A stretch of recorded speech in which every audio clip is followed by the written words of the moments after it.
Well, thank you very much, Victor. Here in Minneapolis, Drew Brees becomes the first quarterback in NFL history to throw for 11 300-yard passing games, and the records just keep coming. But I know the wins are what are most important to you. Just talk about this victory, kind of a slow start, but this offense really heated up. No, we did. Obviously it was sloppy at first with the turnover early, and then, some penalties, and then, the snap, which was, totally my fault, just bad communication. But, we did pull it together and found a way to, cap off, a productive second quarter with, a touchdown to come in, with some momentum at halftime. And then we realized, though, that, obviously against this team and this environment, this is a tough place to play, and we need to continue to grind and certainly take advantage of the opportunities that we felt like we would have. And we were able to come out with 3 consecutive touchdown scoring drives in the second half to really, seal the deal.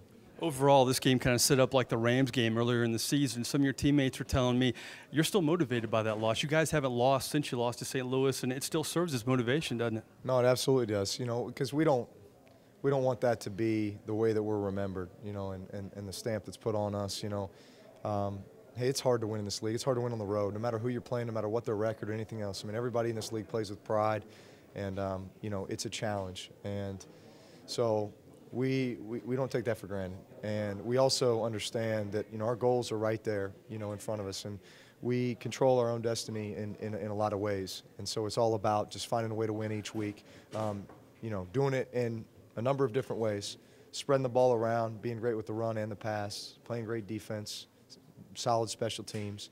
I felt like we did all those things today. Speaking of goals, the number 2 seed is within your reach. If the Niners keep losing, you guys win out. That's a big goal for this team. Fact is, we got to win. That's all that matters. And you really try not to watch what other teams are doing, but you just formulate a plan in your mind as to how you see the thing playing out, and then you go out and try to execute that to the best of your ability. And typically, when you do that, things just seem to fall into place. Drew, you would only be human thinking about the Dan Marino record. I know wins come first, but you're getting closer and closer. You got to think about it a little bit, or does it enter your mind after a game, or does it enter at all? I know we're close. I don't know exactly how close we are, but I just know that if we keep doing what we're doing, then all that stuff takes care of itself.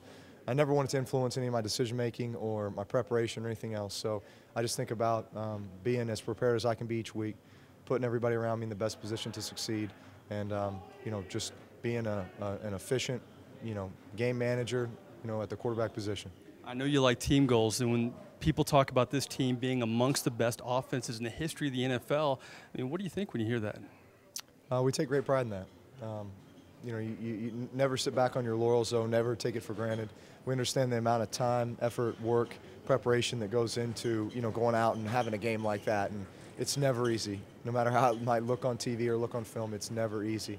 And so I think we understand that, it's only the tip of the iceberg. We feel like we do have a great group of men, a great staff, a great system, and we owe it to ourselves, and we owe it to everybody who believes in us to go out there and try to play like that every week. How big is this game coming up? I know it's the next game, but against Atlanta, a big chance to wrap up the division on Monday night in the Dome. That's what it's all about. This opportunity, and we want to finish this regular season the right way, and there's no better opportunity than Monday night at home against the Falcons, who are playing extremely well right now. This is what it's all about. These are the type of games that you hope for, and this is when I think our best needs to come out. There's no question. We want to continue to get better each week as we go along in the regular season here, and this next game, Atlanta home Monday night, doesn't get any better. Finally, I won't see you until after Christmas. 2 boys in the house. It's going to be an exciting night at the Brees house, huh? It's going to be an awesome Christmas. Bowen just started walking a few days ago, so you're the first to know that, by the way. Exclusive? Exclusive. So that took things to a new level. But no, I'm just excited to see those boys' eyes, on Christmas morning, and this is the really fun part about parenthood. Well, Merry Christmas. I appreciate your time. Thanks. All right, that's Drew Brees here in Minneapolis. Coming up later in the show. Now, Drew doesn't want to talk about records, but it seems every time this offense makes a play, another record is shattered or they get closer to another record in the NFL. We'll have that story coming up. But for now, that's a story here outside the Saints locker room in the Metrodome. I'm Mike Nabors, back to you in the Louisiana Cat studio.